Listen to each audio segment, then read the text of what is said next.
Hi, and welcome to In the Metal. In the Metal is a new podcast stroke videocast, and it's where myself, Johnny McElherron of the Watch Press, stroke Irish Watch Guy, who have specialised in independent watchmaking, writing, telling the story about, and bringing those brands, those names to greater awareness, and just being part of that wider media platform that helps to introduce a lot of these independent superstars to a wider audience.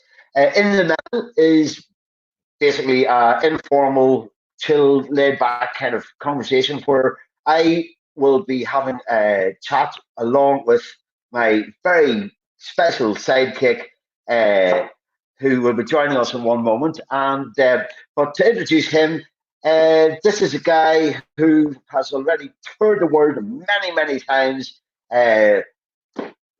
Heavy metal, thrash metal, Hellraiser with Anthrax, 30 million album sales, 3 Grammy nominations, and now a champion of independent watchmaking in the United States of America. I want to see, what does this button do? Hello. I'm the sidekick. Hey. It's all scripted here, man, you know. I'm the funny little sidekick. We play good guy, bad guy routine. What? Good to see you, Johnny. Good to be back on the show, In the Metal. Telling it like it is to the world, giving you some truthful, incredible insight to some of our planet's most amazing micro mechanics, also known as watchmakers and master watchmakers. Things that we can bring things to the world and to collectors and people interested in this or might be new to what independent watchmaking is, and give them some insight into what's usually not seen, never seen before, and from one watchmaker to another, the ability for someone such as myself and Johnny to pull those little things out that could be quite funny, or things that are quite interesting in the techniques we use to manufacture in our, from our cave to your wrist. So that's what we're here for. And today, my goodness, right, Johnny, who we have today? Oh my goodness. This is this is a coup for us, Danny, because this is a watchmaker who almost 10 years ago, she was nominated for Grand Prix GPHD award, and with her absolutely unique take on the plane of how to of what you can do with a watch movement. And as I said, she is Eva Leube, and we would like to say hello, Eva, and welcome to you. How are you? Hi, Johnny. Hi, Dan. Good to speak to you. Thanks for inviting me today. Awesome. Hi, Eva. Good to see you. Who would have thought? Yeah, good to see you. I can't believe I'm talking to you, Dan. I had your albums, right? In my first apartment in Berlin, I had Dan's albums. I'm the man. Oh, no. Yeah. Different days back then, not different days. So right off the bat, usually I wait to talk about music till the very end of the show, but okay, so we all know that Eva is a metalhead, so she's already stamped her forehead with coolness before we even started the interview today. So for all of you who think that watchmakers sit around and we're in complete silence all the time, or we don't have a past of coolness like Eva, if you're a woman watchmaker, I could pretty much state right now, you'll never be as cool as Eva. Don't even bother trying. She's a metalhead. She's a master watchmaker. She's the first person I asked Johnny to call for an interview, because that's what I think of Eva's craft, what she does. She is the top of the top of the top of the top. And take away that she's a female, it doesn't matter. She's the top of the top of the top. So if you don't know who she is, you're gonna know who she is in this show, because you don't really have a choice. She is what she does is mind blowing, and this is going to be a very, very interesting story. and an incredible avenue for us to give you some insight into her crazy little head. It surely is. I love this introduction. You can just keep going. I love it. I will. he's a lot smoother than I am at it. So but Eva, as I said, go ahead, Dan.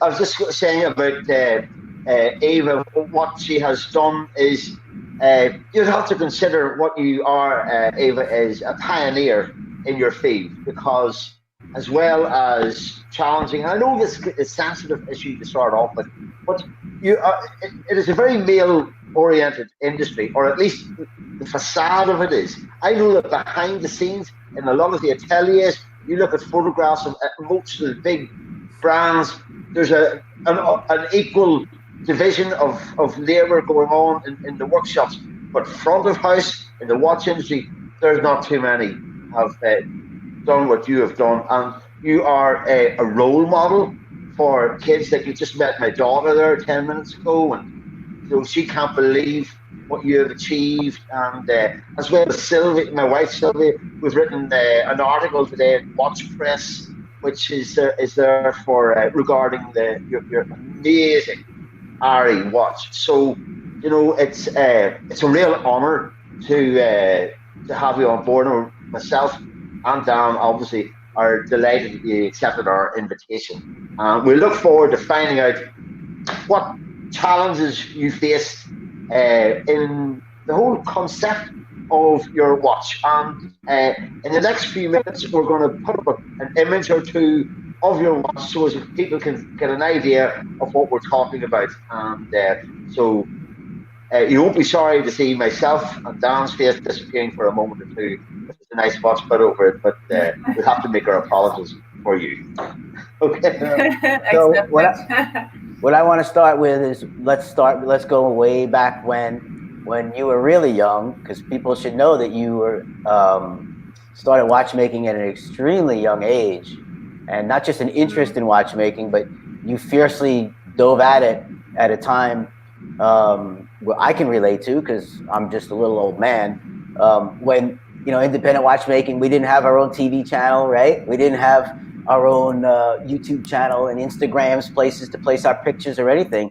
We were literally behind the scenes, and our role models were, if we could find a ghost builder like Paul Gerber, we had heard about him or saw a little picture of him in a magazine or something, someone like that, or we just wanted to, you know, head out into after sales service, because in a million years we didn't think we could be a Paul Gerber, because it was an impossibility back then when you and I were really starting out. So your story is an interesting story. So tell us, I know you started when you were about 16 years old. You were already in watch school, right? I started my apprenticeship when I was 16. Yeah. And then at 23, I went on to a master's school in Hildesheim.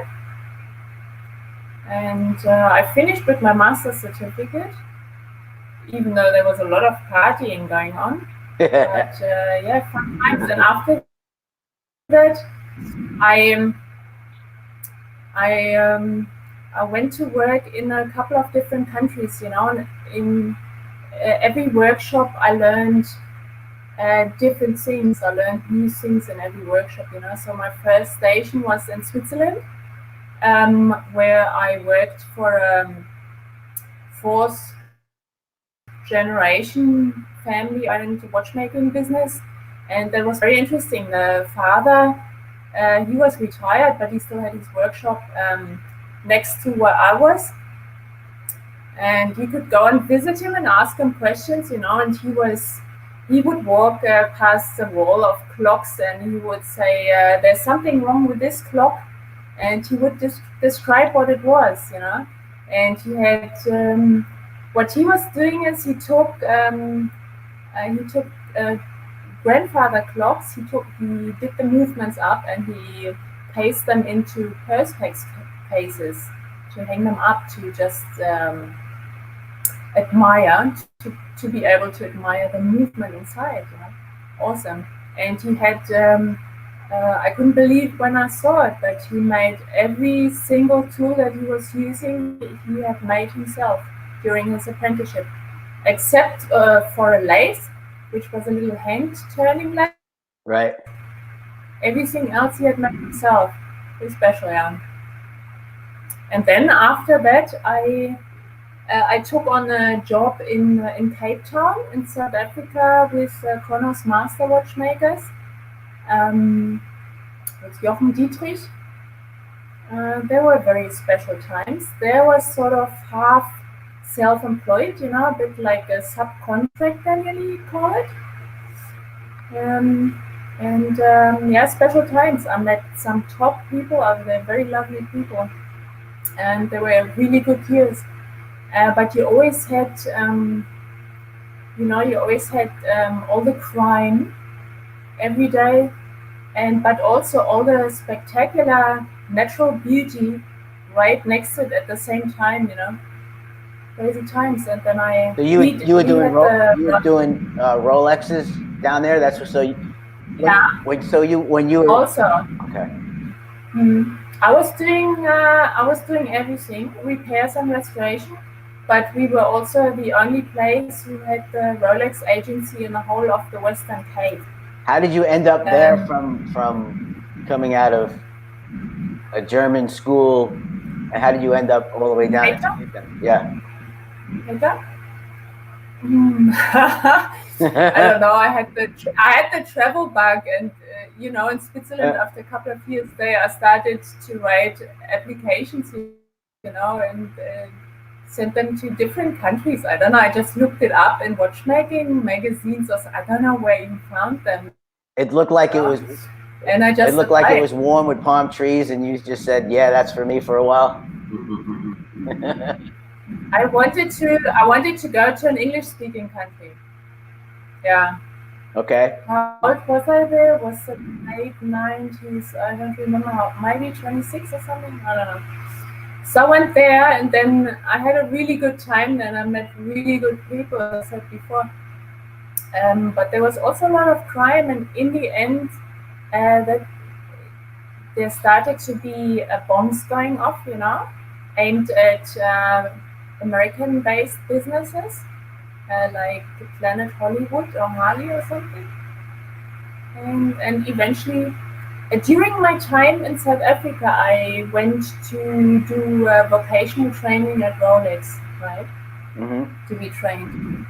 I paid my own way and everything. I just wanted to mention that, you know. And when I was in Geneva for that training, they asked me, come work for us in Johannesburg.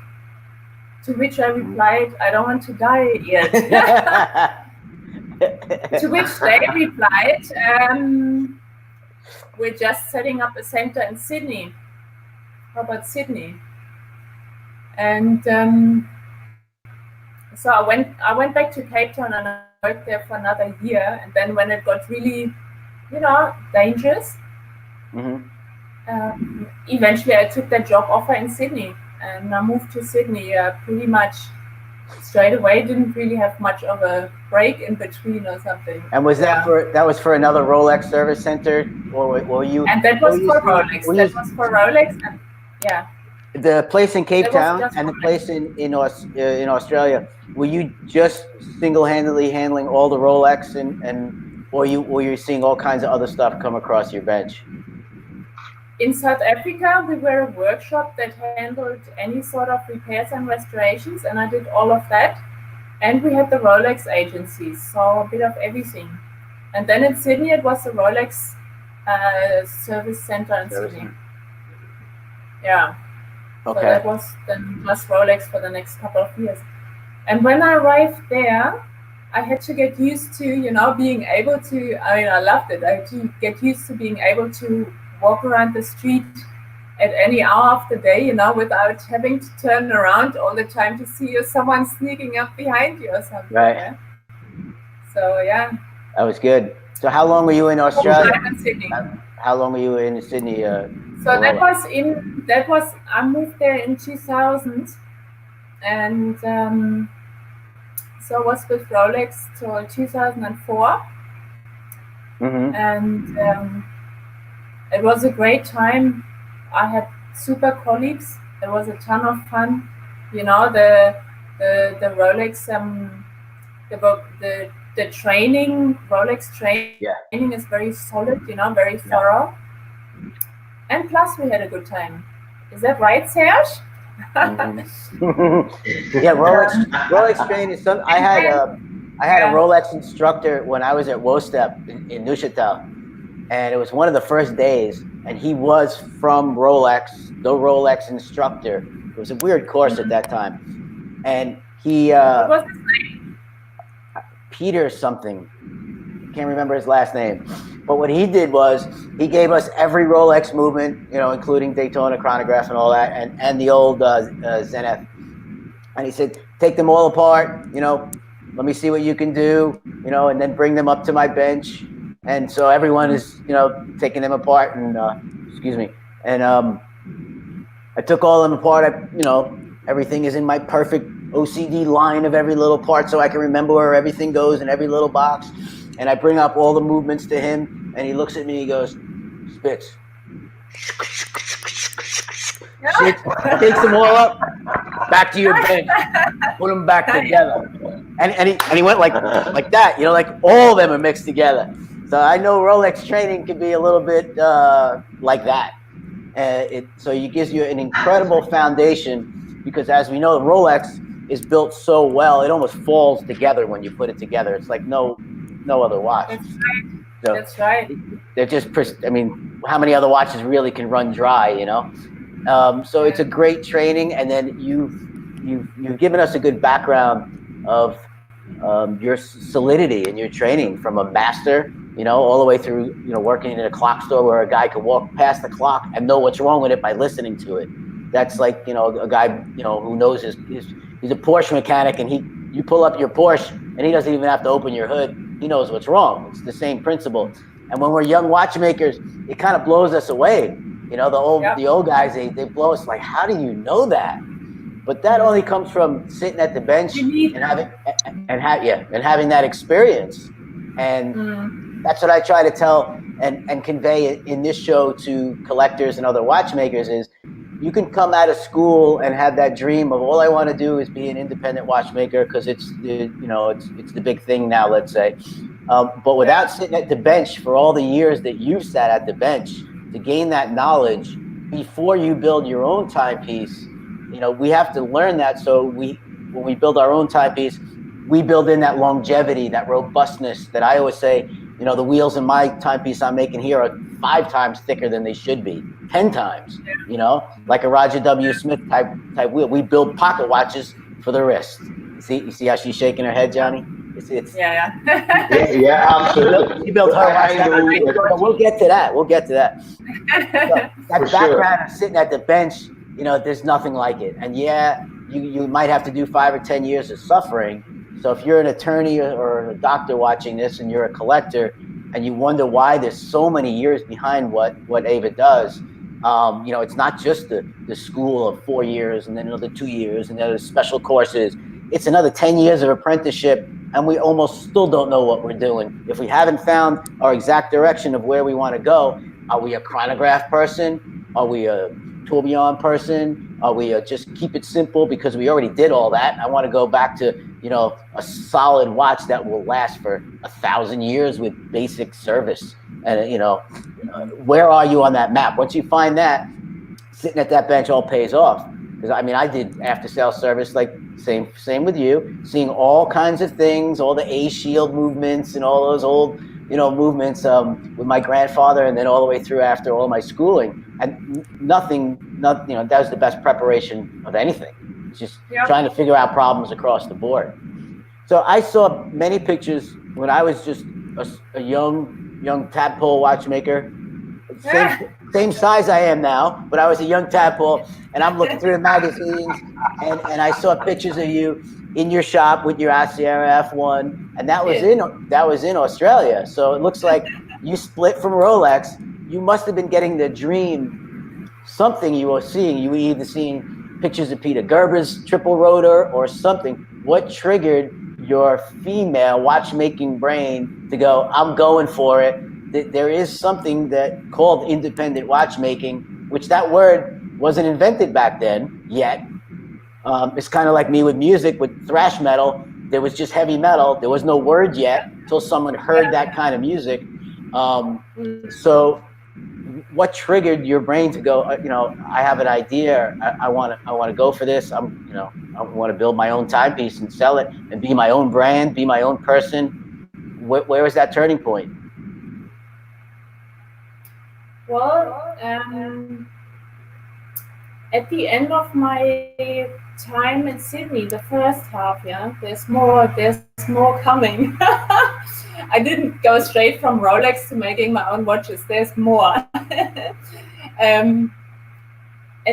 Towards the end, I did a marathon in Canberra, and as you know, when you do a marathon, you run around with a big grin on your face for a whole week, and also what it does to you is you all of a sudden you think that you were born for more. and so I started thinking what could be the next step,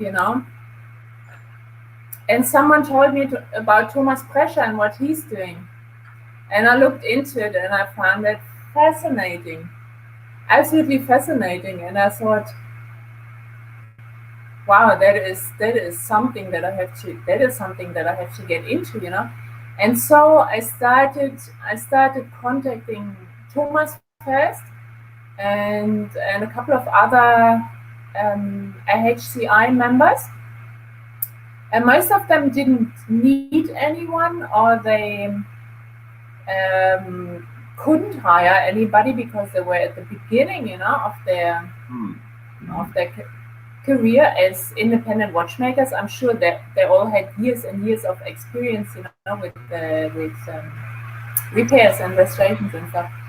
So in the end, I had a lot of conversations. In the end, I took a job offer from Ulysse Nardin, who wanted someone to go to Florida, and I thought,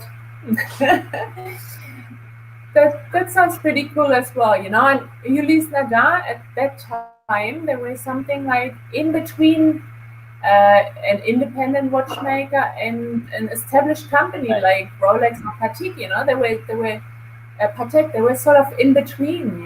They had all these crazy models coming out, and they still had a lot of teasing problems. A lot of little things that needed to be adjusted and fixed. They were sort of in between, and so I went to Florida to work for them for a while, and I loved that brand. I loved their watches, and so in the end, I didn't stay on because there was a problem with the visa, not my visa, but for somebody else.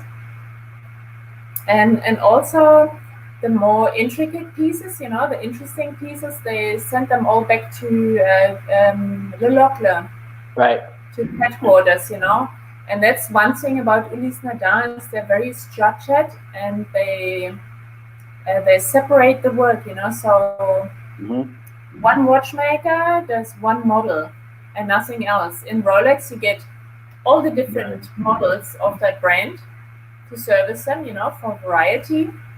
Not at Ulysse Nardin. You have one model that you're specializing in, and so how long did you work? How long did you work there? Just a bit over a year. And that was in Boca Raton. I've been to that workshop a few times in Boca. Yeah. When they were having some problems with the Freak, which they were repairing there. So I came in there for a little while. When was that? Mid 2000s. I probably right after you left. That's something that's really interesting what you said, because I don't know if people are new to collecting and they don't know the history of that company. They truly were one of the we can say they were independent, but they really weren't. But they were doing the crazy stuff like the Freak before we were freaks. Yeah, they took risks. They were like a corporate entity that would take risks and really put it out there. And and at that point in time, there were risks, I think, where they didn't even know who would repair those watches because there was a shortage of what you and I do at that level of repairing complications. And what you said also applied to where I worked as Chopard in Genève. It's the same thing. Once at a time, I could do all the Luke timepieces, and I was involved with the pre-release of the Quattro, which was back then unheard of to do a 4-barrel timepiece back then. So I was there for longevity testing and all kinds of things. So I can do all the loops and all the perpetual calendars and all those. But once you got up there, it was the same scenario. It was one person working on one timepiece, if it was a perpetual with a chronograph or something like that. Because as we know, there's so many problems and intricacies with those timepieces that you can only learn over doing it time after time and seeing 10, 12, 15 of those timepieces where you can gain your speed to repair them over a year's time. So everyone should realize it's not like the company is locking that watchmaker in and you only fix this. It's because they get so complicated. You have to know all the intricacies of, was it a manufacturing intricacy, or was it another watchmaker that was in there, most common thing he would touch that he shouldn't be touching time after time. You start to see that if you do 10 or 15 of the same timepieces. So it's best to have one watchmaker just do that. But that's not what you were built for. It makes sense, it makes sense. It makes sense, but the efficient way. It's a great job if you live in Switzerland and that's what you want. That fits your MO. But for someone like you, that doesn't fit. And it's someone like me, that doesn't fit. I need to consistently be learning and be challenged by all, new things all the time. So you went on from there. And by the way, I would just like to mention that Boca Raton, my eldest daughter is in the ICU unit now, in the COVID unit, running the ventilators for everyone. And she's there in Boca now, right there at Boca West Medical. Boca West Medical. So I have a very, very, very good tie to Boca, and I previously lived right near there for many years, and just recently moved up here. So you were in warm Boca again. You went from warm to warm to warm climate, and you're looking at Thomas Pressure. I went back to cold because during that whole time I was still in contact with Thomas. Because at the same time as I signed the contract with Ulysse Nardin, that was at Baselworld, I went to meet them there at Baselworld, and at the same time, Thomas said that he can now hire someone. And what was he working on? Was it the multi-axis tourbillon at that time, or? Yeah. That was one of his first exhibitions there in Baselworld. And I said to him, Thomas, I just signed on with Ulysse Nardin 5 minutes ago. That was crazy. But during that whole time with Ulysse Nardin, I still was in contact with Thomas and his wife Heike. And I was really keen on working with them, really, really keen, And then in the end,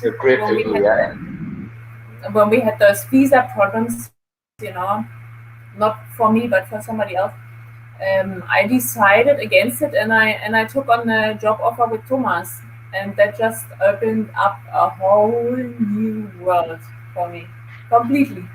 Thomas's watches, they're like abstract art almost. Thomas's approach to his design, his aesthetics, and to the technical, the watchmaking as well. So for you to go from a company like Rolex and pass through Ulysse Nardin and then on and find yourself at the door of Thomas Pressure. Wow, such a contrast of environments to find yourself in. And it was the marathon, that did it. It was the marathon that did it. Oh, you did it. Yeah, I could do anything. That's a brilliant it's fantastic background to this. This came to you from your training for your marathon, for actually doing the marathon, and to changing your mindset and to change your goals that you can that you can achieve whatever you The set mindset out is to do. everything, you know. Yeah. Without a doubt. I find these stories when I talk to each and every watchmaker that's an independent, they reach someone somewhere that really changes that roadmap. That's why I asked you to start at the beginning. Someone who just opens their mind, because they were looking to open their mind the whole time. They might not have been ready in their skill set. They might wanted to learn more. It might be something in their personal life that took them in the wrong direction. But all in all, then it's like a messenger is sent somewhere, and those doors, they just swing open, and you're like you're probably looking, could be looking at something on his bench, or how he thinks, or how he works is so different that you just go, I can do it. This is sick what this guy is doing. Like, it's crazy what he's doing. It's unbelievable. Why didn't I come here a long time ago? Why didn't I? And you question a lot of yourself, which you should. Now you have to be ready for it. You have to be ready for it. You got to be ready. You had to have run that marathon to get to his marathon, because at that point in time, some people as old as you and I, and well, actually, as me, I won't say you. Just again, we're still. I'm not old. we're still looking at magazines back then. All right, this is pre-internet. This is where, like I always say, it's like when I was a musician, we'd open up the album and just stare at the pictures and go, what kind of strings are on that guitar that Joe Perry from Aerosmith is using, or what kind of tuning pegs. It's the same thing. As watchmakers, we do the same thing. Back then we were looking at magazines, and for me it was Paul Gerber looking at the triple rotor, making something in his house that was unheard of. That triggered me to have a want and a need to do what I wanted to do eventually, where I am now. And of course, pressure was in all the magazines back then, but they were little glimpses, because he's a Wile E. Coyote super genius. If you know those cartoons, he's off the map.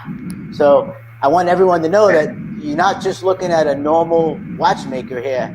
She's like, it's like sitting in taking lessons from Van Halen. If you're a guitar player, that's where she was allowed to hang out. And then not only get guitar lessons, but Van Halen would show her how he built the Marshall amplifier that got him his sound. Because he'll give her those secrets to pass on. That's how generous these people are behind the scenes in watchmaking. We share. That's what this show is about, sharing knowledge, not just a story, but telling how others help someone along the way, just pass on that knowledge that a lot of times is kept a secret, especially in the old days. The only way for me to learn what I learned back then before the internet was to somehow get through those Swiss borders. As an American, there were schools here, but never happened. You never learned correctly back then. I had to somehow be the first American to get in a complication room in Switzerland, at show parts, somehow, some way. Luckily, there was a lot of metalheads there, so they eventually let me in. That was your mindset. I mean, you've been out in the field. You've been out there. You've done all that stuff that you've done with your band. And you didn't. Yeah, well, I'm not someone who when someone says you can't do that, that's usually where I'm going. So I'm kind of that kind of personality. So you sat with, how long did you sit with Thomas? And so you're sitting there looking at tourbillons on his desk before tourbillons with tourbillons, like little cheesecakes on everyone's desk. What everyone should realize, the old time, nobody could make a tourbillon time. No, well, he knew my background. He knew where I was coming from, and that I didn't know a lot of stuff that he might have needed. But they were very generous, him and his wife Heike, and he taught me everything. We started from scratch, He had just started his business a year or two before or something, I think. And we started from scratch. We went over the drawings, we discussed the drawings, and then we started on the different parts. In the beginning, a lot of the parts were still handmade, and bit by bit, as the money started coming in, we started to buy a couple of raw parts that we then made to fit and finish them and so. But, We went step by step, all the way, and he shared all his knowledge with me. I learned everything that I knew then of him. It was awesome. It was they were my best employed years, I must say, ever. And we worked. Wow. That was the time before kids for me, Right. And so we worked long hours every day, and on the weekends, sometimes. But it didn't matter because it was a ton of fun, and there was so much growth. I learned so much every day. We ran into challenges every day. So were you starting to get a technical problem or problems with suppliers or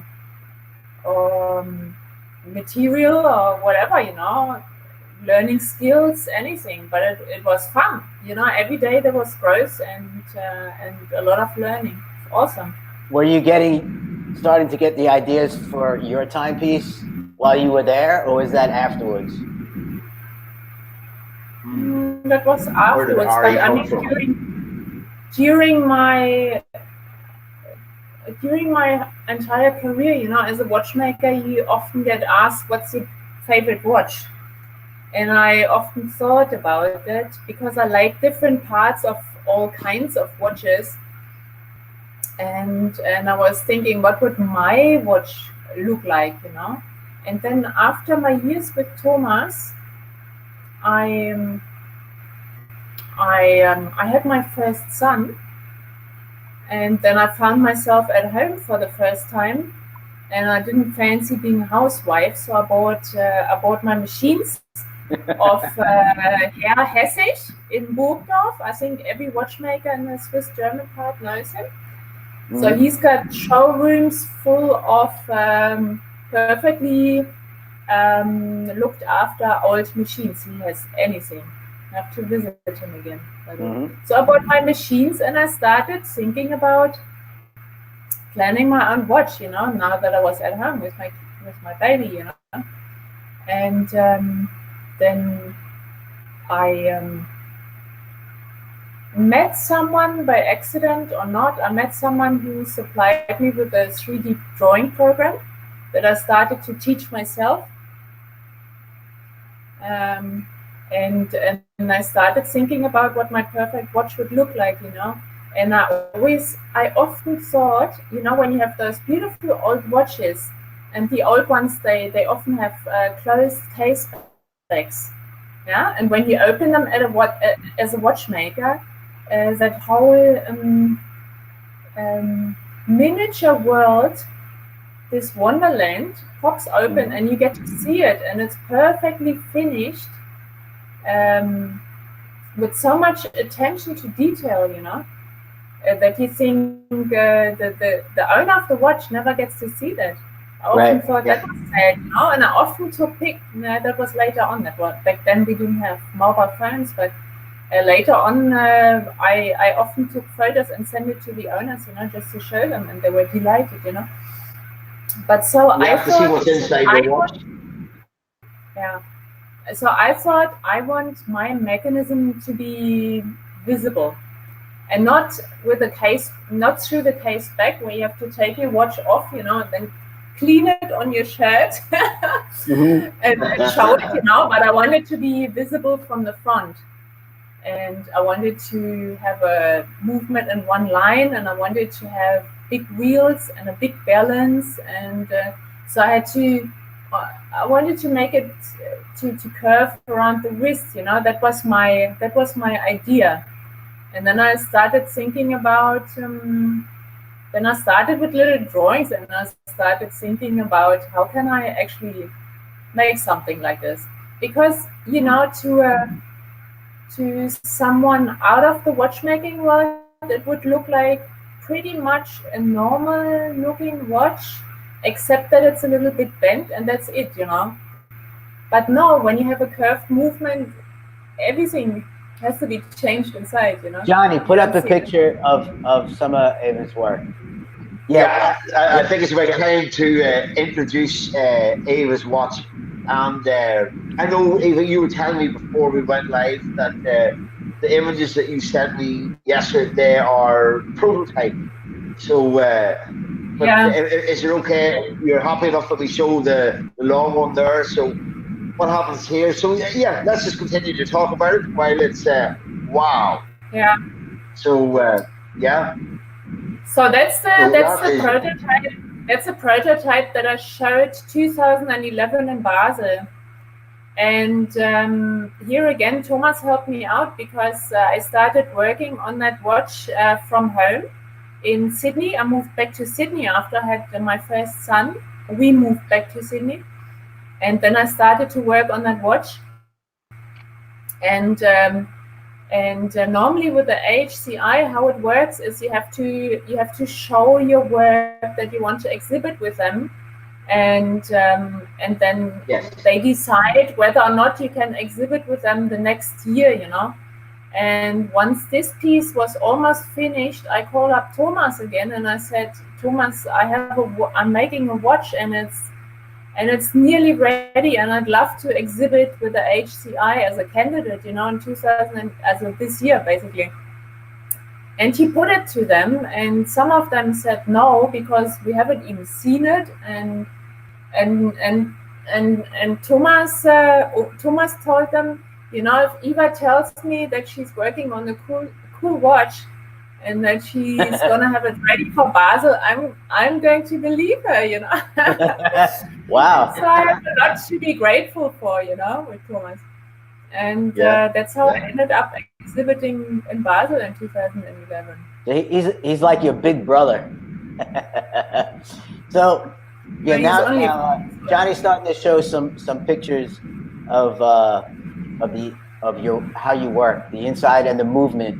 And that's the part that kind of touches me and blows me away, because I was again in WOSTEP in a complication course in Neuchâtel, and there was a teacher was taking over for 2 or 3 weeks. I think somebody was sick or something, and I went up to him and he was working on something on his desk, and I had never seen anything like this. And remember, I grew up around watches my whole life because my grandfather was a watchmaker and jeweler. Yeah. So I'm like, what is that? Because it's like the main plate is like yours on the bench, kind of, but it's not round. It's like this, and it's big. I mean, it's big, and I'm like, that's really amazing. Like, what is that? Like, how? And he's like, and it was partly apart, and he told me it was a Movado Magnaplan, and I'm like, never seen it. What is it? He goes, Dan, I got to make some parts for this, and I have no clue how I'm going to do it. And this is the teacher. Wow. And the watch may seem simplistic, but it is far from simplistic to put wheels on multiple planes without, you know, teeth have to mesh on the same plane. For anybody that's listening, that's watching or can understand this. So once you move the wheels, I mean, how are they supposed to intersect and wear correctly, and, you know, not have backlash and all that? So it becomes a very complex. A simple thing becomes very complex. And I saw that, and it just blew me away, and it never left my mind, that timepiece, because who would think, like, Movado? This is 1910, where this stems back to, and not the Gruen. We all know about the Gruen Curve X. That's not a curved movement. That's a curved case. But this is the basis of just it's difficult watchmaking way back when, and your timepiece destroys that. It just takes it to another stratosphere, through the black hole. Through the black hole on the other side, through another black hole.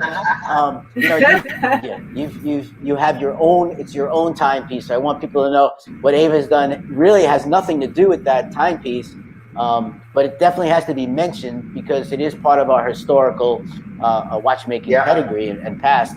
Yeah. But you've taken that and the thought that you put into this timepiece.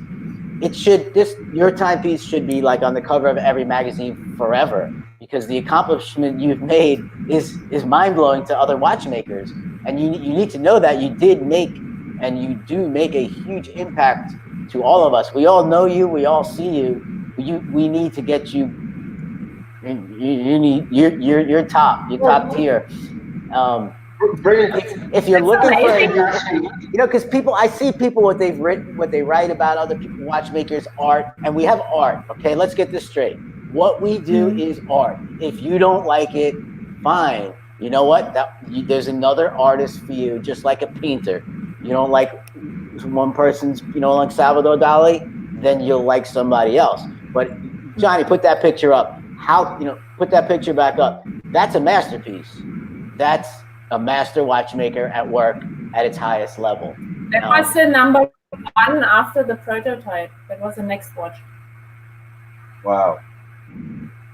It's I'm sorry to have a bigger image. And I also, people should understand, if they've never heard of you before or haven't seen your timepiece before, that I could say, quite honestly, this is like the first unisex watch, if you know what that word means. It's not for a man, it's not for a woman. Personally, it's one of the only watches without my name that I would wear. It's that badass. So tell us more how you manage. I know you don't use CNC, but tell us more how you in your shop it took you 4 years to develop the movement and get it to work. And it's wonderful that Thomas helped you along the way. Again, that's what I'm trying to show, that we have people that are a pivotal part in our watchmaking life as an independent watchmaker, that they give us their secrets that maybe somebody else gave them, or they took a lot of time out of their life to figure it out on their own, and they don't have to give that to us. It's a secret. They pass it on, and they don't go away. So when Eva has a problem, she picks up the phone, if there was phones back in that time, I don't know, and calls Thomas. Or writes him a letter with a feathered pen. Way back when. I have a problem, Thomas. The ratchet wheel is not working correctly. So tell us more of the construction of the movement. What train? Was there a train that you based it off of? How did you overcome the placing it on different planes and having the longevity really be long? I didn't actually have any help from anybody. That was the time after I worked with Thomas, when I went back to Australia, and nobody actually knew that I was working on anything. A few people knew that I was working on a watch, but that was mainly my family. They're not watchmakers, and during my time with Thomas, I learned everything that I knew. I learned everything of him, and we built his Tempus Vivendi, double retrograde time indication, and the tourbillons. But my watch, I built it completely on my own. I used an old pocket watch movement, record 302. And I based the dimensions on that watch, and I used a few parts, but the ones that I used, they were heavily modified, because you have the wheels and the pinions, and once you curve that movement, you run out of space, in there. So everything had to be modified. I used a couple of wheel discs, because they are only 0.26, so you could use them. You didn't have to cut the teeth at an angle. That it was fine to use them like this, But the whole winding mechanism, the whole hand setting mechanism that you've, for instance, seen in another picture where it's like marked in purple, that's all new, And I used a little bit of. Yeah. I used a little bit of CNC in between, because there was a Swiss toolmaker, Jens Frey, who lived not too far from my house, and he had the most complete workshop. It was fantastic, and he let me use his workshop, and he never charged me for anything. Once I put an envelope somewhere between his machines where he'd find it, and the next time he would sneak it back into my bag. Yeah, and he had all the big machines. He had a couple of CNC machines. He had a big Hauser and big lathes and everything, and I could use them freely. And I used them mainly to make holders and blanks, because with a curved part, all the curved parts, you couldn't work from sheet metal. So I had to mill blanks out of solid blocks of metal, and I produced, and there in his workshop, I could make as much noise as I wanted, and I could produce as many shavings as I wanted. And I made the massive holders, and I made the blanks, and I mounted them onto the holders, and I also made a couple of tools to use to hold the parts for finishing later on, and that sort of stuff. Yeah. So he had he had really large milling machines, because for people understand to make a main plate that's not flat, you need a really big piece of brass or German silver, whatever you're going to make it out of.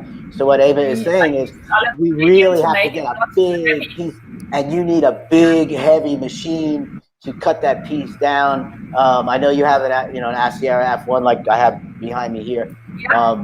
They work, but we would have to be shaving because we need to get that main plate with no vibration in that machine. But she was blessed to have someone loan her time in their incredible shop with the larger machines, and that's what a lot of us have to do. You got to do what you got to do.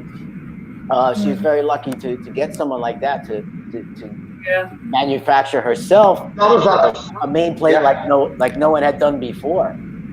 Wow. There's a lot of that collaborative spirit I find in the independent watchmaking community. That one guy will help out another person, or if from the way that it's evolving now, where we have Carrie with his dials, and if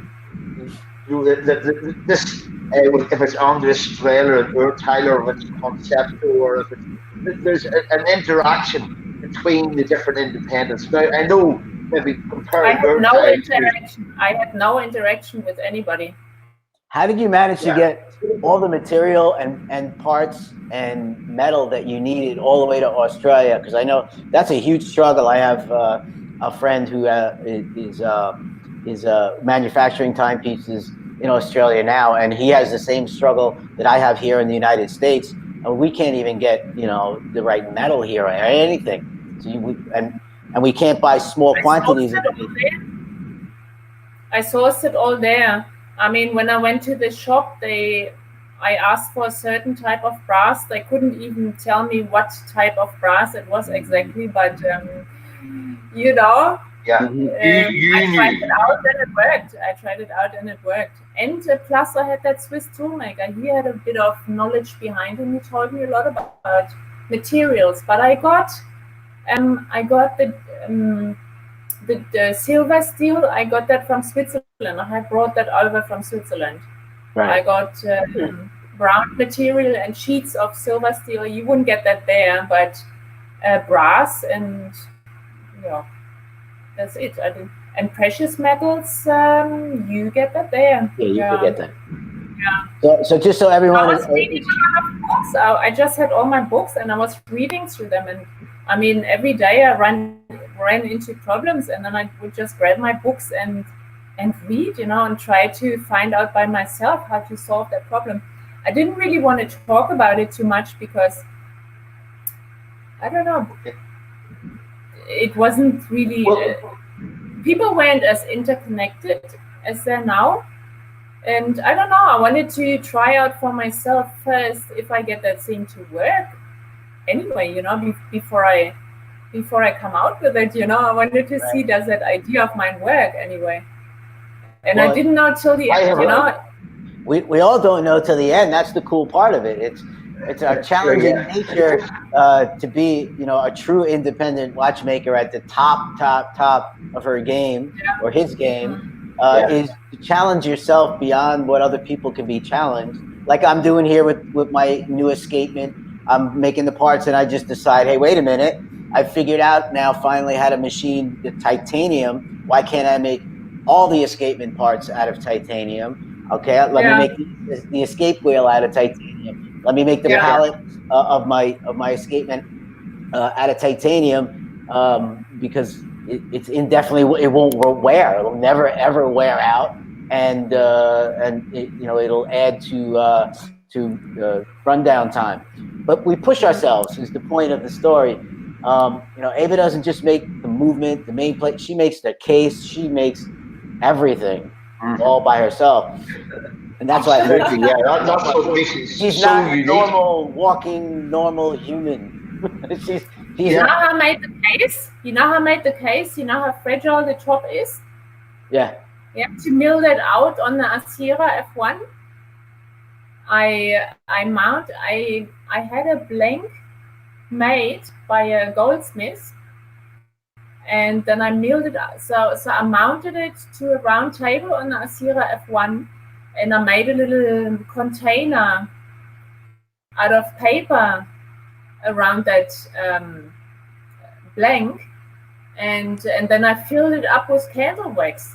I filled the whole structure up with candle wax, and then I started milling, so it wouldn't vibrate. Wow. Yeah. That's a great idea. Because otherwise it would just fly off as soon as you touch it.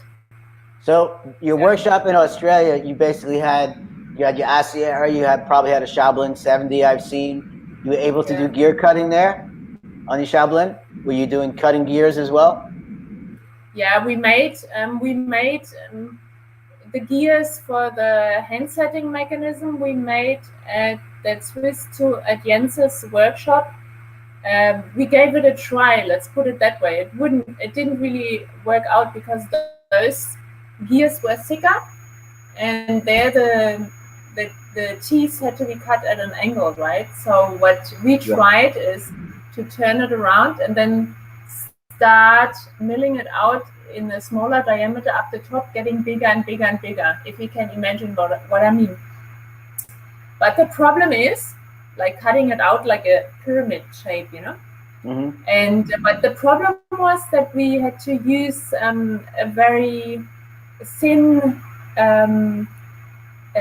mill, so it was maybe 0.25 max, so it would give, and the finished wheel that came out was in diameter larger than I needed it. So in the end, I had to finish every wheel at my workshop in the lathe, by hand, mm-hmm. to make it fit. All those wheels were a little bit too big. And but, we did a lot of trial and error. You made your own cutters to cut those wheels? I had cutters, yeah. And I made some cutters, yeah. Yeah. Wow. Resourcefulness is incredible, yeah. It was never boring, I loved it. It was never boring. And in fact, I was thinking the other day, the first watch that I then made for a client,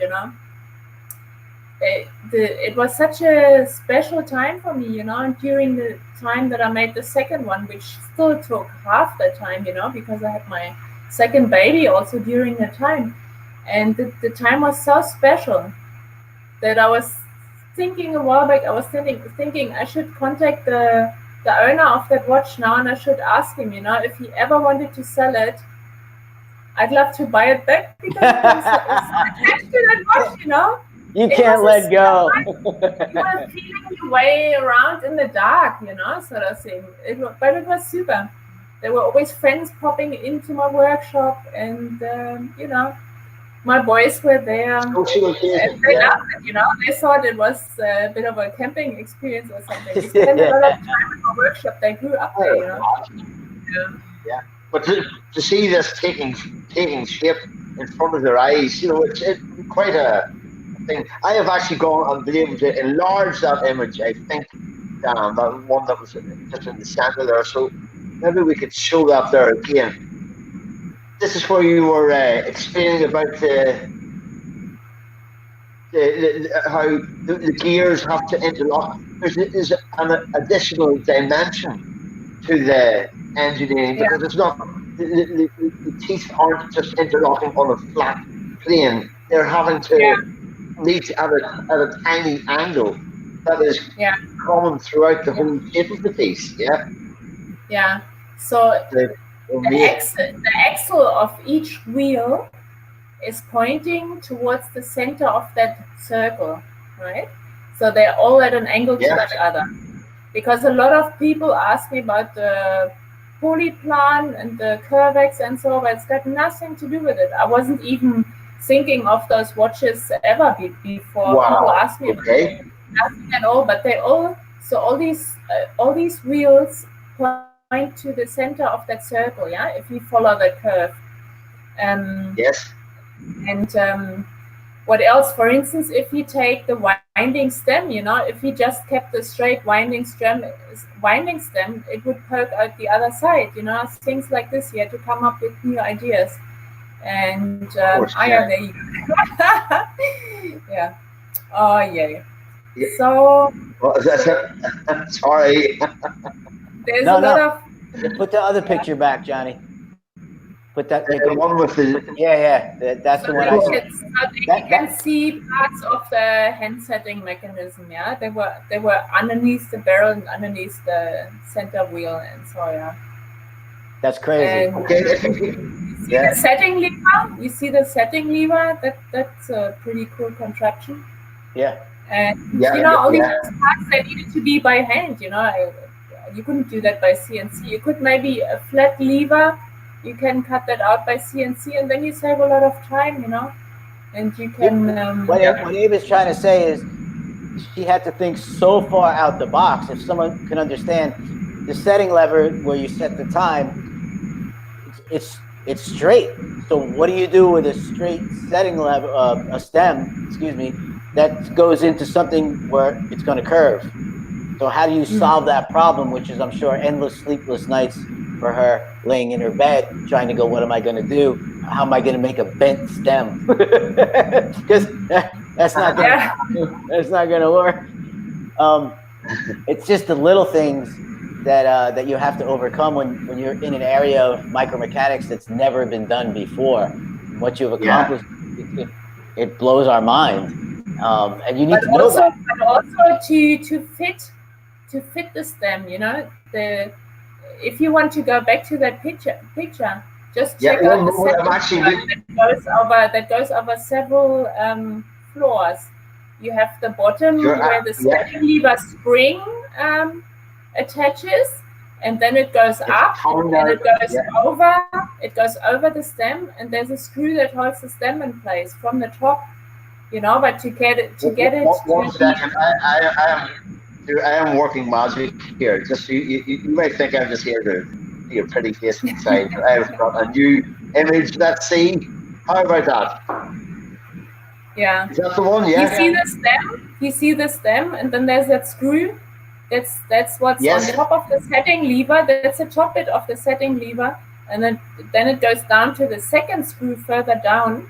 Because I also had to come up with a way of how do I unscrew the setting lever to take out the stem if I wanted to take it out, Right. So I put a little hole into the bridge that goes over it, and then by unscrewing the top screw there, so this is one part, right? So I say this, unscrewing the top screw, you can take out the stem without taking off the plate that goes over it. It's just but crazy. The top screw and the screw down the bottom, this is one part, and then it goes around under the setting lever stem. Yeah, that took me a while, but it never got boring. It was all so much fun, It's just the thing that I came on this earth for doing, I sometimes think. Absolutely, yeah. It's such inventiveness, isn't it? Really, Dan. It's crazy. You're faced with it. It's such inventiveness that as you said, you've done this with no interaction with anybody else. Your problem, you had to come up with a solution for this, Eva, and that's what makes this your watch stand out. It is actually it is a historic timepiece, I would say, because you have literally, in every sense of the word, you have bent the rules. Well, what's really cool, I think what's really cool is she's really elusive, because she made her timepiece way back when it was the dark ages, and she got so much press everywhere because no one had ever achieved anything like this. She's a role model for all women watchmakers. Now, I did have a female watchmaker when I went to school at Wostep in Neuchâtel, and they knew all about you way back when. And I know you don't even realize the lives that you've touched, because we talk to people on the show, and we try to let them know exactly what I'm telling you, and we try to show them that they have touched so many lives, and they don't realize it. They just think, I was just locked in my room, in my cave, and I was trying to figure out how the stem would work. I don't know. It's beautiful. That's my watch. What do you mean? But no, you change people's lives. When you cross those boundaries of normalcy and push yourself like you were pushing yourself to do that marathon, it's the same thing. And someone else who might be coming up, who's a young watchmaker, who has somewhat of a dream, or they don't know their path yet, they just got bit by the bug, and that's where they're headed for the rest of their existence. They're looking at stuff that you've done, and you give them the ability to get there. You're the top. And then you're so elusive because you make this incredible piece, and then you disappear for a little while, and now you're back. They don't let you go, they don't let you go, and that's. I just got to let everybody know, like, you shouldn't change anything. The same timepiece yesterday, or today, still should win every award there is. It still should be as the top of all independents. It still should be on display at AHCI or UFC or wherever they want to make up some kind of organization for us to join or not join or whatever it may be. It doesn't really matter, because you also didn't do it inside the Swiss borders. And again, that's what I'm trying to show, that independent watchmaking now is in an explosive time. It's time for you to be at the forefront again, because we independence now it's not just a cool thing to do. We have a story, we have our life story to tell, and that's what people are interested in. Inside our timepiece, they're getting a time capsule of each and every one of us, and they're certainly getting that in your Aria watch. That's just, it's beyond that. And now you get a chance to tell people more than 8 paragraphs and somebody's interviewing you in a magazine. They're really seeing and connecting the face, the struggle, where you've been all over the globe, gaining knowledge, and then express it in your art. And so you need to know it's art. I know you know that, but you need to know that in nowadays independent watchmaking, we can do whatever we want. And we really don't have to answer to anybody else, because I think everyone that's a collector has figured out the whole corporate thing that is and was and what they jump on, and it's really not that cool anymore. What's cool is, being able to walk in my shop here and, checking in, like you said, it was cool. People would come by all the time. It was a really cool time. And that's the cool part of it. It's like being in a heavy metal band and you're at rehearsal, getting ready to go on tour, or you're writing a new album, and there's 10, 15 people that are allowed into the rehearsal room. That's cool. They want to be in the band. Can I get you guys a lunch? Can I buy you a beer? It's the same thing in independent watchmaking. People that come into my workshop, they want to come back again. I'm saving my money. Can I somehow, pre-order one of your timepieces? That's the coolness of it. It's the humanness of it, and it's the humanness of us, because they're seeing us put our humanness in that little time capsule that's going to go on their wrist. And the way that you or I or other people who are our peers build timepieces, we don't build them to make money. We don't build, everybody's got to eat, but we build them. We're building them true time capsules that, if I pass away and you live forever and ever and ever, 2,000 years from now, if my watch is still on this planet and that dude slaps it on your bench, Eva can make and fix my watch with no problem, because that's how we design our watches. They're not manufactured to be manufactured. They're manufactured to last indefinitely, and anyone with competence can remake any part that there is inside our watches. And that's really what I'm trying to get across to other independents that might be looking to start their own timepiece and they spent time at the bench. You really got to design that piece just like that, because it has to last forever and ever and ever. That's what we represent, and that's what your timepiece is. It's magnificent. Yeah. But on a side note, tell me about your trips to the. No one talks about this. Okay, this is another thing. Tell me about your trip, and we're going to talk about the famous Hurley in Bien, the little watch store in the basement. That when you're in, all go to the Swiss watch schools, that we all take you to the secret little society of the most famous little watch store in Bien. So I know that you visited there, and we like to get rid of yeah. Because it's an experience. So just so I'll set it up. So just so other people that aren't watchmakers know, it's a trip, man. It's like going in a little record store in the basement in the village of New York, and you did way back when, and you didn't know where it was, and there's no sign, and it's around the corner, and you're scared you're gonna get killed, going down the steps. Am I gonna get killed? Somebody gonna shoot me? And then you enter, and it's like, oh my God, like look at all these albums. But instead, it's like, oh my God, I can't believe all the tools this guy has for watchmaking, and so it's this place called Hurley in Bien, and I know you visit there quite frequently. So. Yeah, and that's actually where I got that bass movement, the record 302 from Maurizio. And he's the coolest guy, him and Herr Herrli, he's still there, he's retired, but he's still there. And you walk in and they have rooms and rooms full of parts, and you ask them for anything, and off the top of their head, without even going to the computer, anything. They just go to the other room over there. They pull out one little box and they find the part, or you ask them for the part of one movement and they know that another company used the same movement in a modified version.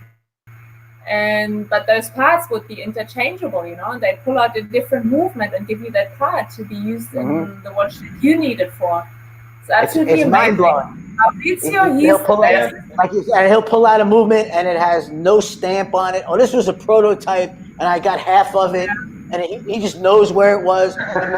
You're looking for this wheel for the last 10 years to fix this guy's watch, and all you need is that wheel, and you don't feel like making it from scratch. And it's such a cool little place on Earth. It really sounds amazing. Put it in perspective.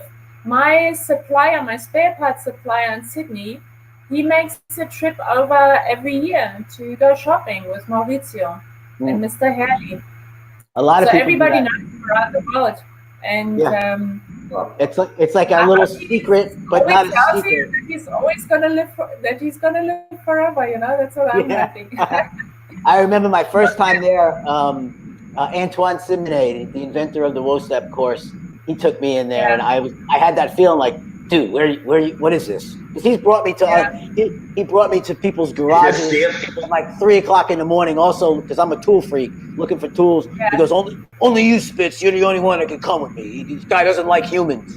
And then we get there and it's like dark road, some guy's house, and he opens up the garage, and I'm looking around like, are you guys gonna kill me or something? Like, but and the guy's garage is just to the ceiling. He brought out like 4 watch factories, and he has, he would give Antoine, first dibs at it before the next day where he would offer it for sale. So it was the same kind of thing, and he was setting me up at Hurley's, and I saw it was a little store, but I'm like, what do they got in here? And it's just this wonderful place for us watchmakers.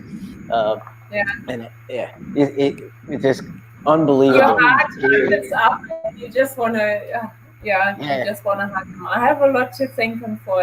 He's awesome, and he's the sweetest guy. So where is your new shop? Where is your new shop, and when can somebody start to place orders? I know you're starting up again to make this magnificent piece. Fill us in. So in Australia, I had a workshop outside my home for a couple of years, but since then I'm working from home again. So my bedroom, if you want to call it that. Looks like a workshop, you know. I got all my machines in there, and that's how it works for me. And you know, Dan, what I wanted to say before, you said all these nice things about me, you know, and I never really, when you're in it, you don't really see it that way, you know. And I'm a mom, and I try to, you know, do watchmaking and child rearing and, you know, the household stuff and so on. You do everything, but you have the feeling that you don't do anything properly, you know, for a little while they're small, you know. But then, so I decided to work from home again, and that's how it works for me. That's how I can work around the kids, and I can work at night if I can't sleep. You know, I can work on Sunday, and you know, basically it makes a lot of sense for me also because I don't have that huge funding behind me, you know. So I thought I'd pump all my money into one rental place, you know, and I can use it all day. And I love it that way because for me, work and private is all interconnected, you know. I love it. It doesn't bother me. It doesn't stress me or anything. It's a part of my life, and I also particularly like that my boys are running around in my workshop and that they're picking up things and maybe finding some inspiration for their lives, you know. I love that a lot better than being gone in the morning and coming home at night, you know. Yeah, no, I remember my 8-year-old, my younger daughter, was the same way. I had her at the bench around 8 years old, like I was with my grandfather, and she was taking apart Rolexes, and people were freaking out watching her. So it's a wonderful feeling as a parent, and people should understand there's this magical word that all the other corporate people have nabbed onto called in-house movement. Okay, so truly, what Eva is doing, what I am doing, because Eva, like you, I prefer to have everything in my home. My whole first floor is my machine shop, is everything, but I have really big machines here as well.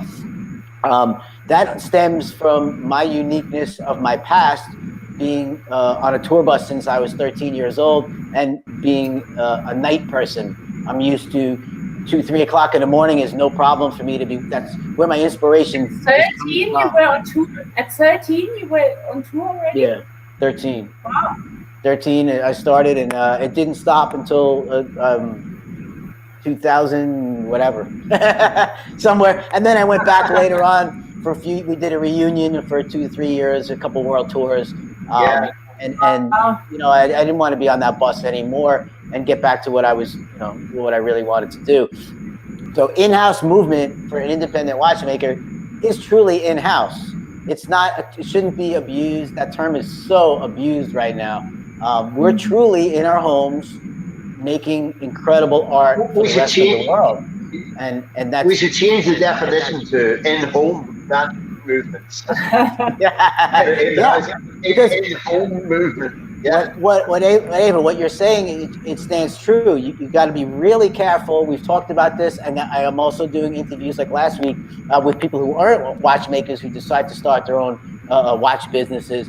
It's very dangerous to take other people's money and then be on that rat race to either pay them back or listen to what they tell you what to do, how many you have to produce each year, and I need my money back because something happened to my business or what it may be.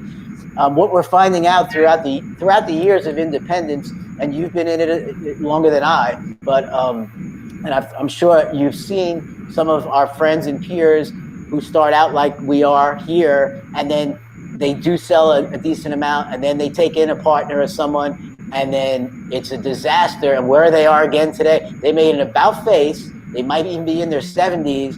They're back in their home making in-house tourbillons. I know some gentlemen that just did this, and happier than ever. Yeah. There's no need to go through that windmill, because what we make is we only have to make between 2 and 5 watches a year to make ourselves happy, and it's possible to do in our home with the proper equipment. And now that equipment is a lot easier to get, as you know. Well, back then, right? We couldn't get Asieras back then. I don't know how you found one, but you were really lucky. But I'm sure it was a lot of money to have that shipped all the way to Australia. Shipped around the world. Shipped around the world. I have heavier machines, and I actually do have, I don't know if you know that, I actually do have a CNC machine. No, I didn't know that. During my time in Sydney, I was with the Sydney Clockmaker Society. They're all they're fantastic clockmakers in Australia. Nobody knows about them. I'd like to actually give them some exposure. And one of them, Lindsay Drapsch, he made a CNC machine for me. Wow. I just still have to learn how to use the damn thing.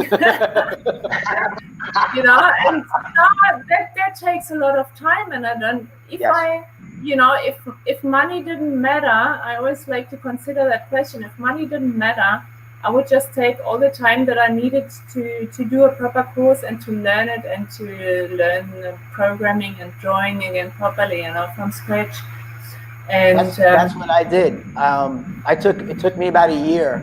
I built my own machine, the machine that makes just the parts for the movement. I made that myself, my own design.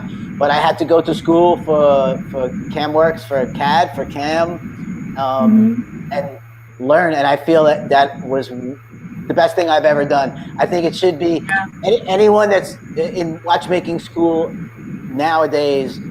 When you graduate watchmaking school, you should immediately go into a year of CAD and CAM, because you're not going to survive without it, even in after-sales service, because now there's this whole vintage watch resurgence. What we call what me and you were just repairing now is vintage watches.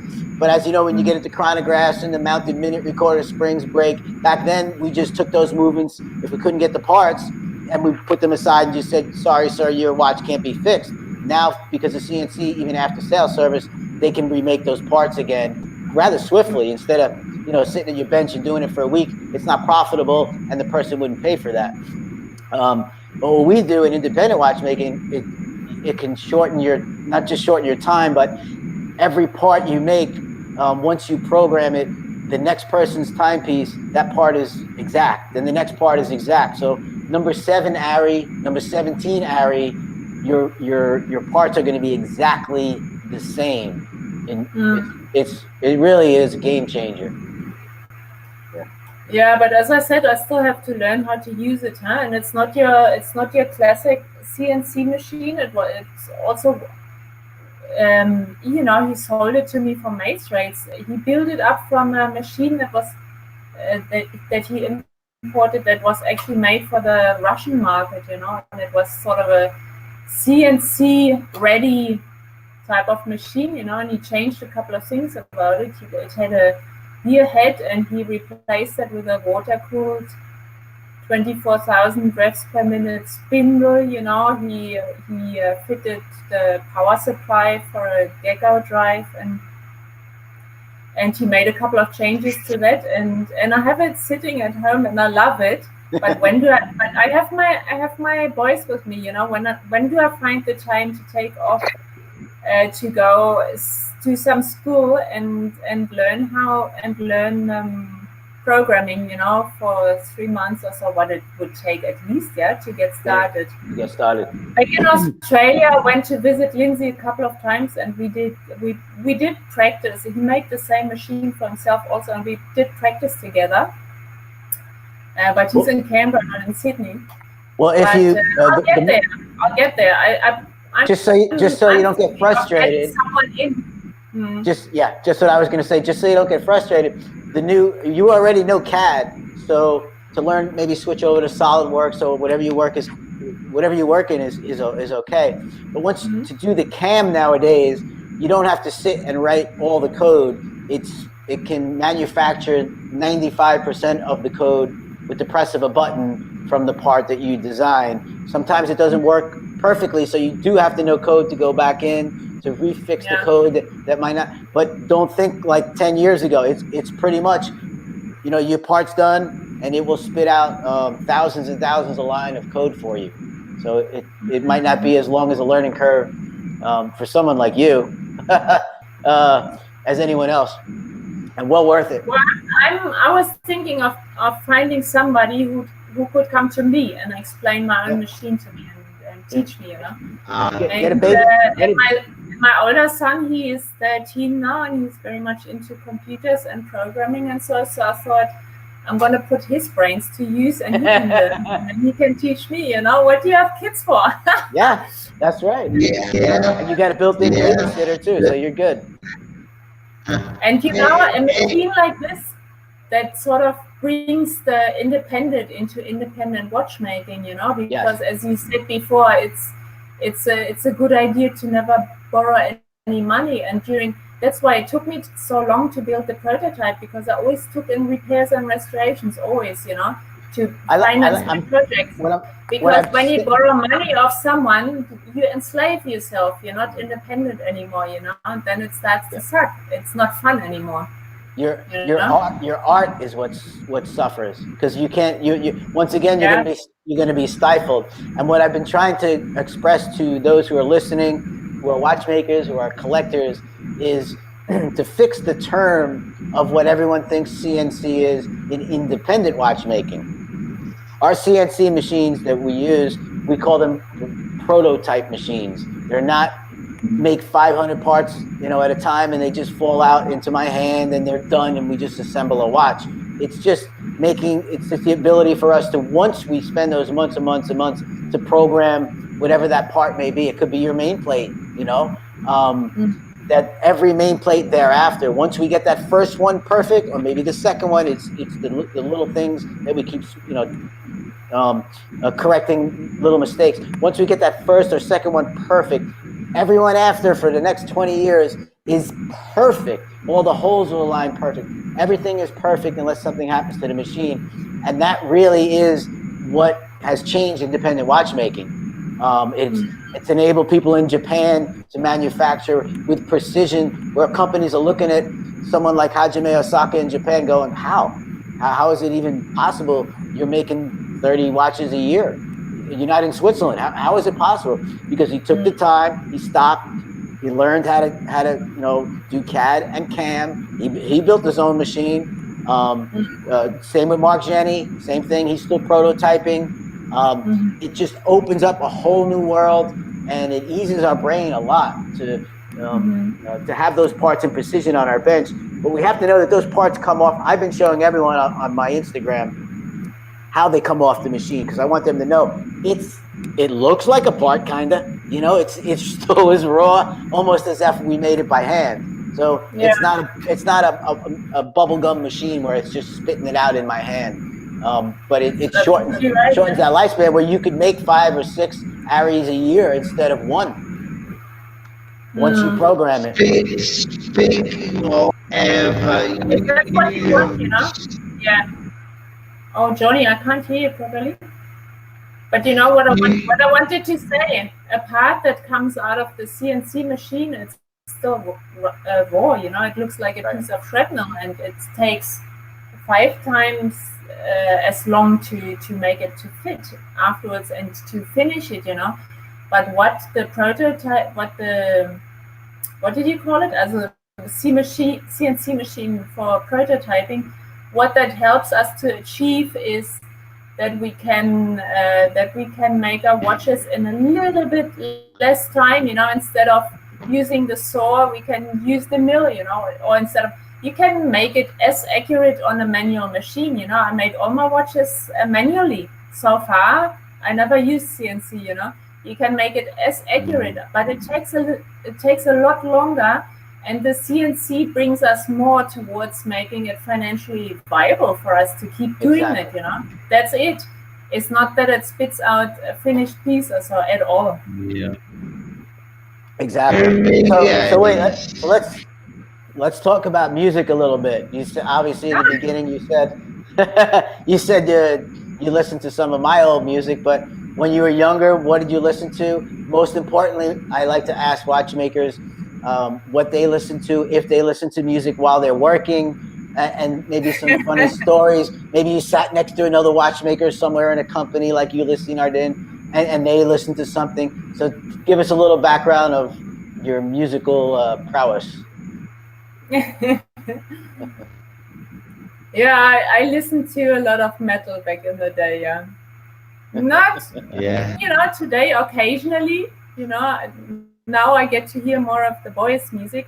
But back in the day, I used to listen to Motorhead mainly, Megadeth, ZZ Top. Who else? AC/DC, of course. Um, who else?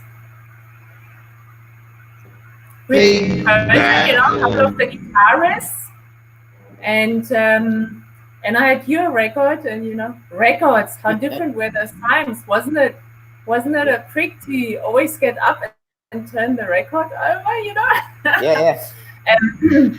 But now I was a metalhead, and in fact, I met my husband at Metal for the Brain in Canberra. That was a festival that went on for a couple of days.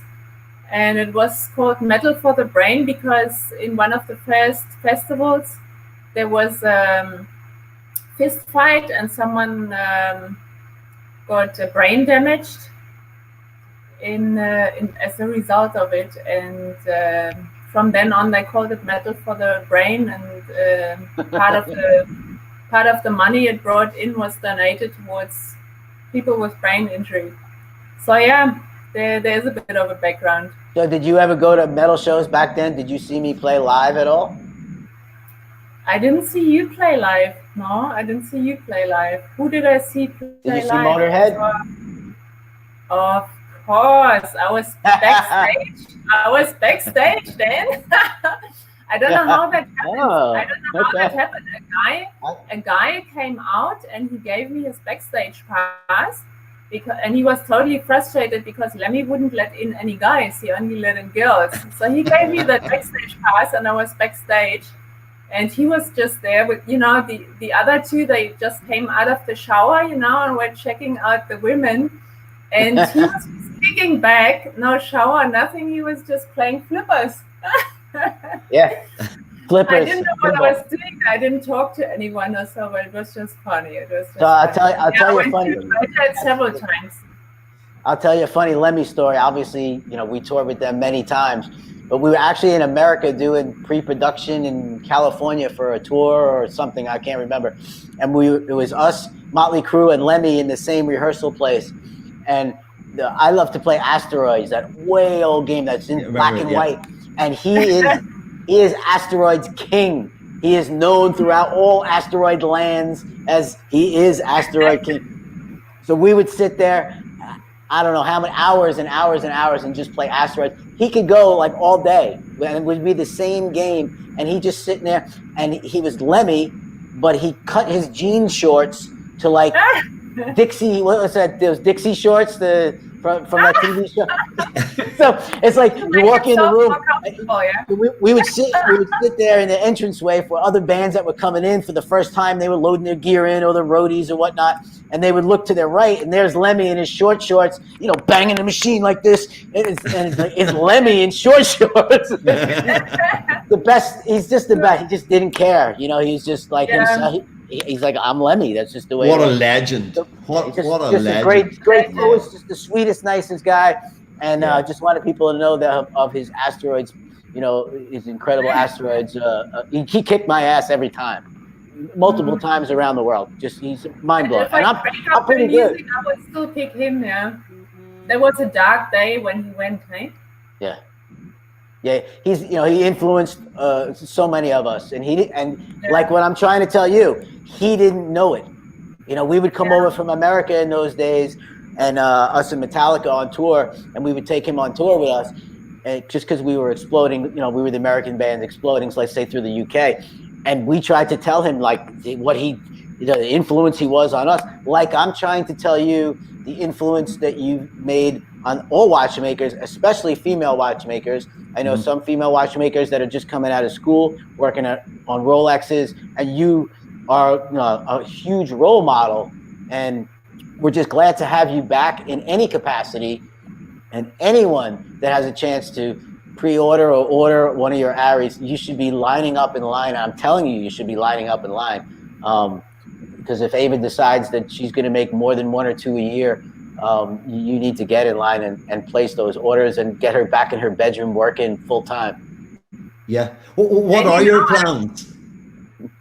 I really thank you for saying that, because I got a little bit sidetracked the last couple of years, since I moved back to Europe. It was not that easy moving with the two boys and the whole entire workshop and stuff. And it, I took on different projects for others, but I love what you're saying tonight, and it really means a lot to me because it is my life and it is what I want to do.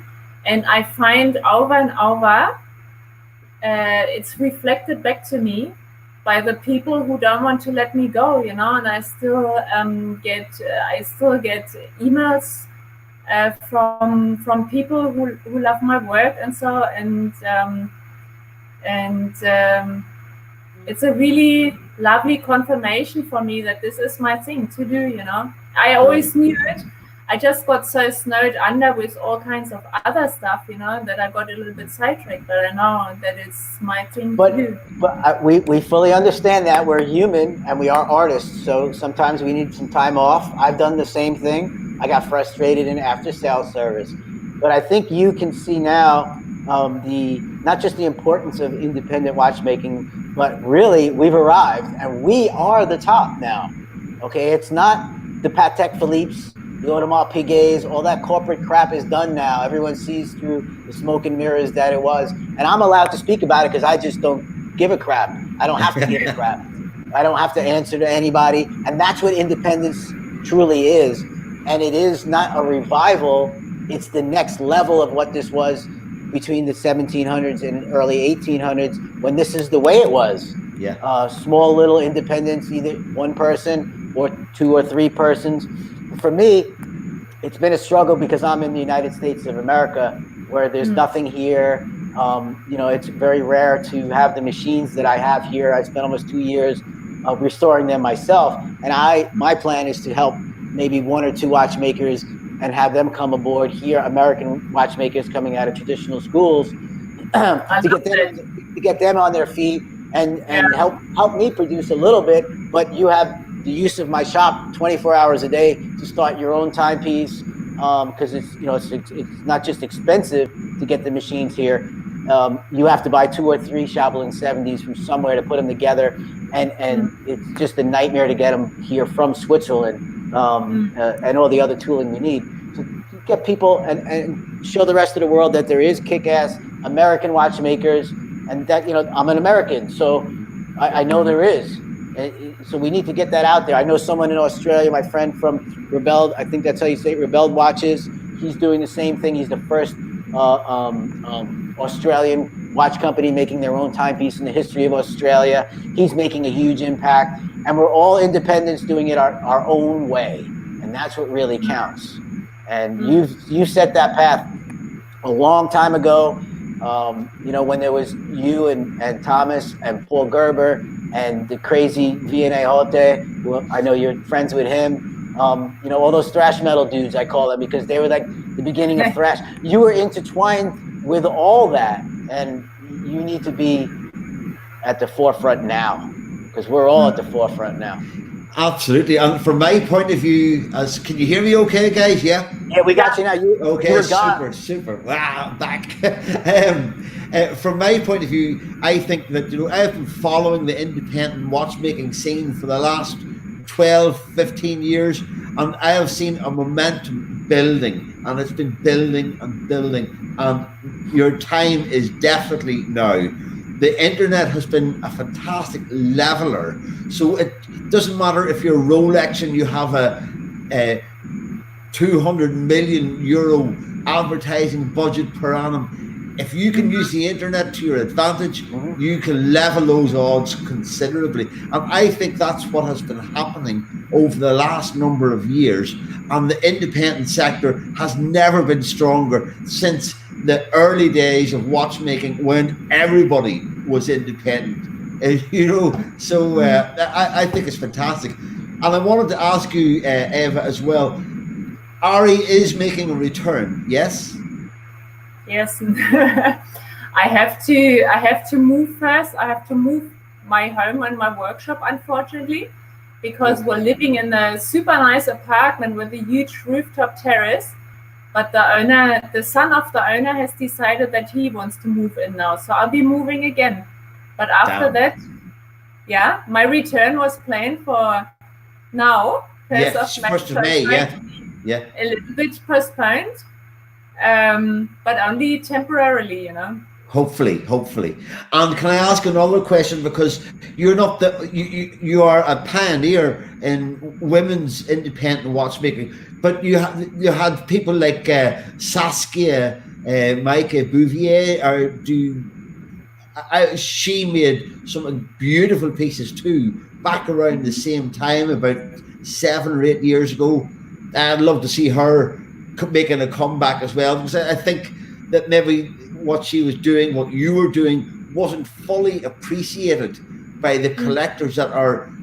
Collectors are so much more educated, so much more informed now, and they can identify the absolute specialty that they have, that Aria is. And I think it's fantastic to be speaking to you again now, years after Aria first made its debut, and we're looking at, hopefully in the near future, when you've got settled down and you've got your feet on the ground again, and you can start getting back to work again and get your amazing work back out onto the market, because I think your time is now. And the same with you, Dan. Obviously, you're aware of this. You know that it's the independent has never been stronger.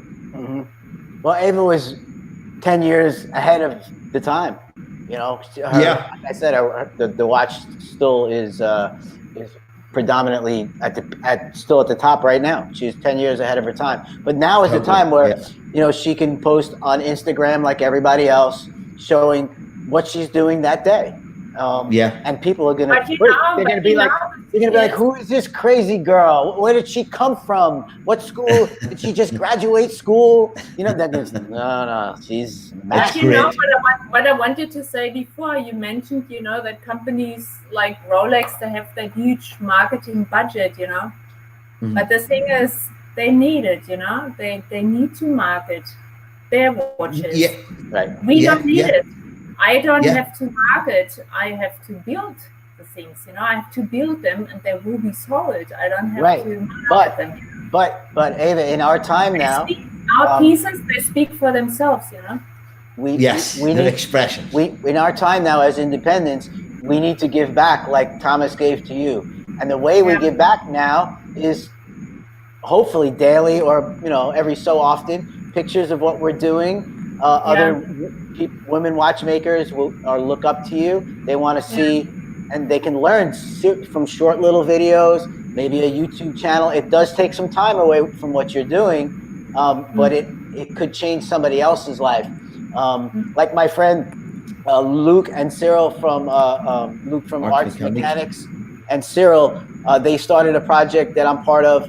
That's the first ever watchmaking open source project, where they took 4 years to develop the escapement that I'm using, that I'm modifying and using my own way. The 1800s escapement from Louis Richard. They took 4 years, but to the proper watchmaker, we have a website, and we will give you all the CAD CAM files for you to take that escapement, and it's completely open source, and place it inside your timepiece. There's no patents, there's no problems, there's no registrations, as long as you build upon it and make your own, and it's called SPEMP. And so that's what watchmaking really is about. It's about changing somebody else's life and giving them their dream. It will be really wonderful to follow you. I know I'll be following along if you posted some pictures. We follow each other. I follow you too. I think it's awesome, you know, especially since you come from the showbiz. You make everything very public, you know, and I think that's a really cool new wind, you know.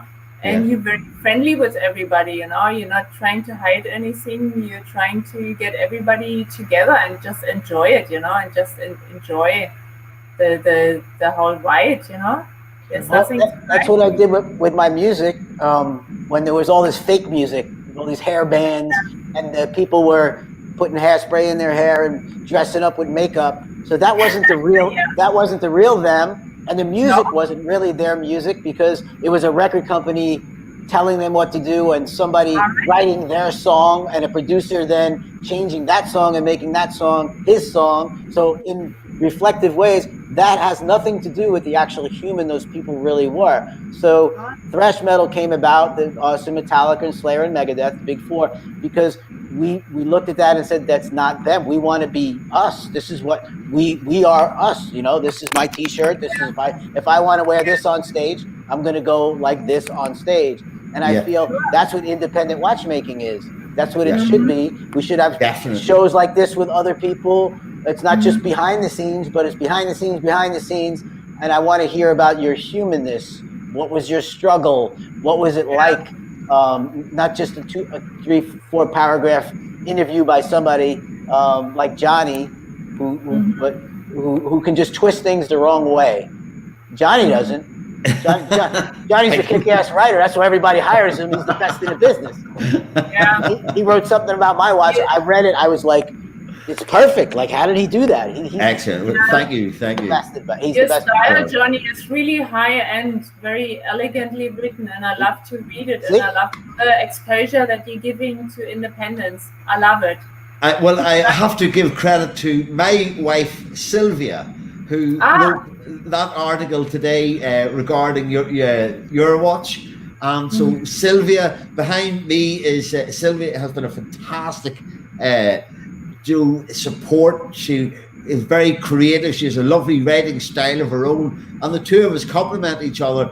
Although we don't always acknowledge that fact, you know, but it's still it's brilliant.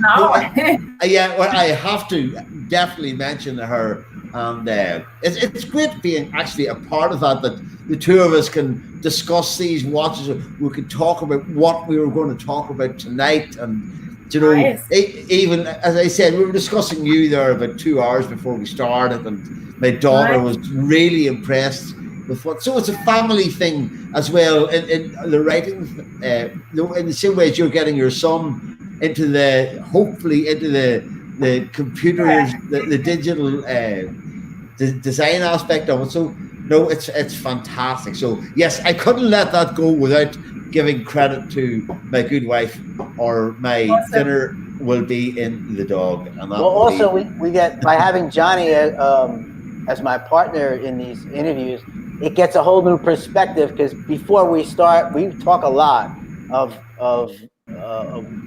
he has a different perspective because he's dealing with those corporate magazines. What do they want to see from independent watchmaking? What makes their clients gain interest in a certain timepiece? Why is it they're interested in a Carrie Voutilanen over somebody else's timepiece? Even though we're not trying to be corporate in that way, he's a whole nother aspect of insight that we all need to tap into, because he's the most brilliant writer I know in all thanks, man. Industry. He writes in a completely different fashion. You said that. I said that to him before. He writes completely different. It's elegant. That's the word. It comes from there, because he's gonna start crying in a minute. I will. Crying. And also, just so you know, Carrie Voutilanen works in his house. Yes. Lives in his house. It's a mansion. It's a giant house. It's a nice place. I've been there. His movements are also in-house, you know? It's the guy that got to go down the street and around the corner and put the key in and open the door. Those aren't in-house movements. Yeah. I think Carrie's a bit of a metalhead too, you know? If it's your life and you enjoy it, you should mix business and private together. It's one thing, right? Yeah. You're not working if you're doing something you love. And that is kind of how I look at what I do as well. Writing, I could do it at any time of the day or night. Because I love my subject matter. I love the people who I've come to meet through starting off with the likes of John and Stephen McGonigal here in Ireland, with Stephen McDonald, who's based in Belfast. And to know people like yourselves, to know Carrie, to know Antoine Prezioso, to know Bart and Tim, and I was speaking to Rebecca Struthers the other day as well, to all people that would like to bring through this little platform that we have here. And it's a fantastic community, and I love it. And it's completely separate from the big mainstream brands, from the global corporations. This is a completely different side of it, and it is infectious and it is fascinating, and I damn well love it. There you go. And you know what? I really hope, guys, that's what I wanted to tell you. I really hope that you get many, many more watchmakers to continue with this show, because I love all the background stories. I love it. And I hope that you find many, many more before you move over to cars or something like this. No, well, I don't know if anyone's going to top the...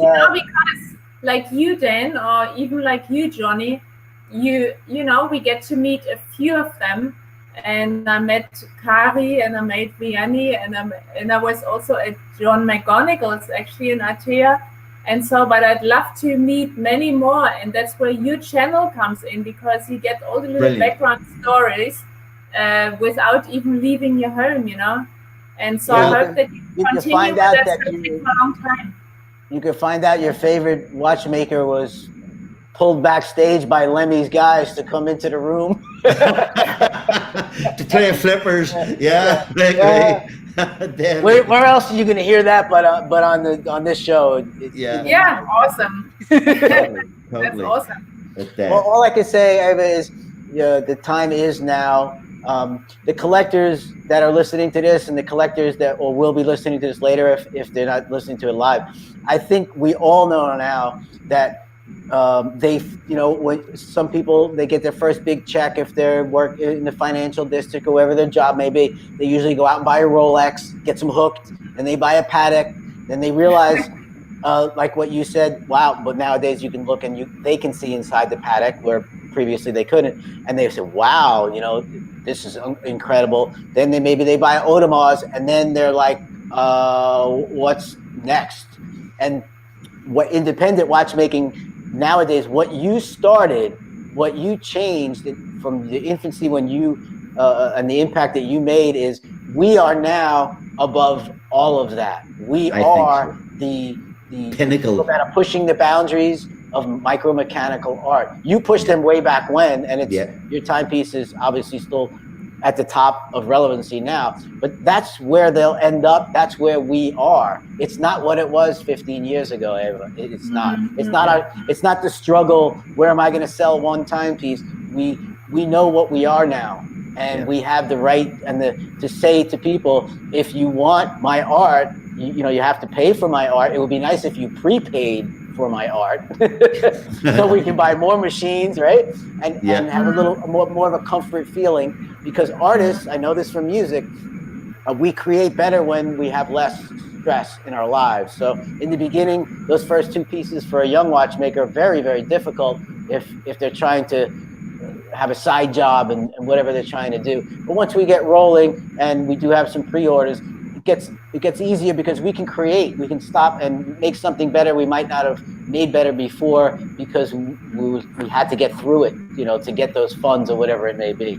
So we are at that peak. We are at a place in watchmaking history now, and we welcome you back in any capacity. We certainly place we welcome you. It's to me. Really, tell me one thing, Eva. Tell the women watchmakers or watchmakers who are female who would like to get into this, if you have any advice for them. You're so experienced, so any insight you could give would be really helpful to anybody.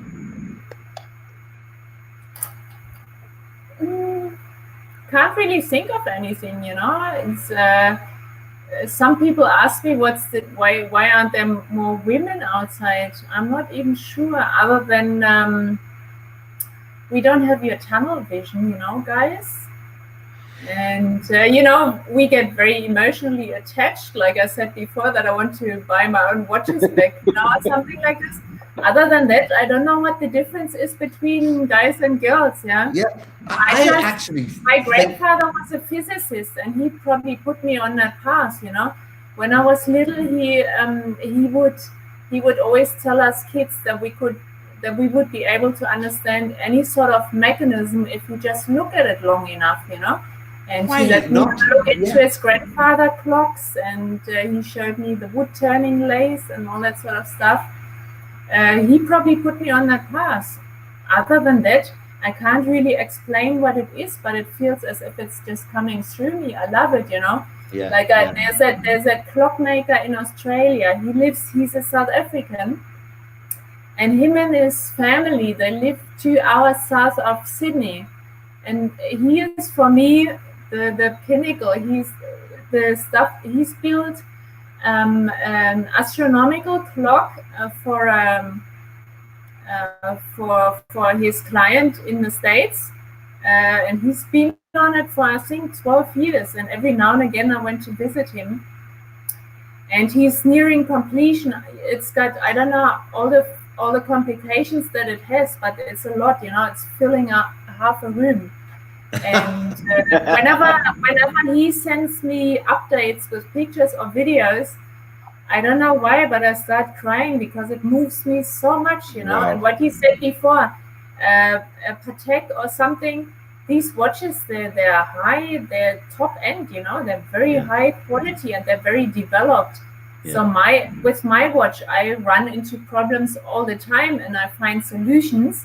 I don't know how good they are, but I find solutions. And so handmade watches, they have a soul to it that the industry pieces, they don't have so much, you know. Yeah, I totally agree. But like this guy with the clock, he's been working on it for 12 years, and now he's in the finishing phase, which he always dreaded.